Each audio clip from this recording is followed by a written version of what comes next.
સુરત મહાનગરપાલિકા દ્વારા સુરત શહેરના 34 રસ્તાઓના પેચવર્ક અને 12 રસ્તાઓ પર રિસરફેસિંગની કામગીરી ઝુંબેશ રૂપે હાથ ધરવામાં આવી છે. મ્યુનિસિપલ કમિશનર શાલિની અગ્રવાલ, મહાનગરપાલિકાના તમામ ડેપ્યુટી મેયર, કમિશનરો, આઈડીસીટી ઇજનેરોએ રસ્તા રિપેરિંગની કામગીરીનું પ્રત્યક્ષ નિરીક્ષણ કર્યું.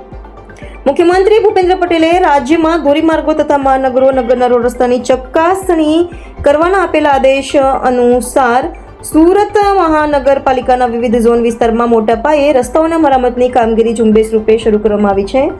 આજે મ્યુનિસિપલ કમિશનર શાલિની અગ્રવાલે સુરત શહેરના લિંબાયતના ટીમ સ્કીમ નંબર 19 મગોબના મિડલ રિંગ રોડથી માધવબાગ સુધીના રસ્તાના રીકાર્પેટિંગની કામગીરીનું નિરીક્ષણ કરી જરૂરી સૂચના કર્યા હતા.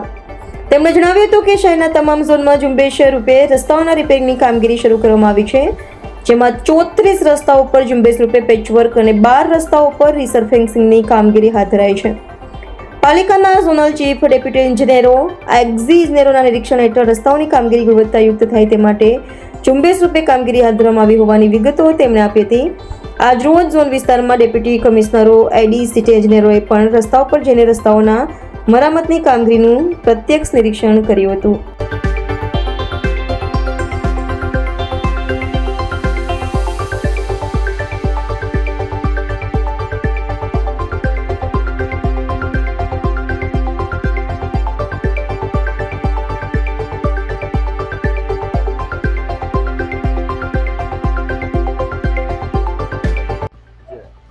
સમગ્ર સુરત શહેરમાં વિવિધ ઝોન્સમાં ઝુંબેશ સ્વરૂપમાં રોડ રિપેરની કામગીરી શરૂ કરવામાં આવી છે.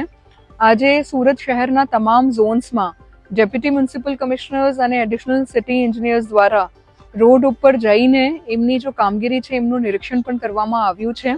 34 જેટલા રોડ્સ ઉપર ઝુંબેશ સ્વરૂપમાં પેચવર્કની કામગીરી શરૂ કરવામાં આવી છે અને 12 જેટલા રોડ્સ ઉપર રોડ રિસરફેસિંગની કામગીરી શરૂ કરવામાં આવી છે. સુરત કોર્પોરેશનના engineers, deputy engineers, executive engineers અને ઝોનલ ચીફ દ્વારા ફિલ્ડમાં રહીને આ કામગીરીનું સતત મોનિટરિંગ થાય, ગુણવત્તાયુક્ત કામગીરી થાય અને ઝડપથી સમગ્ર સુરત શહેરમાં રોડ રિપેર અને રોડ રિસરફેસિંગની કામગીરી પૂર્ણ કરવામાં આવે એમના માટેની ઝુંબેશ આજથી હાથ ધરવામાં આવી છે.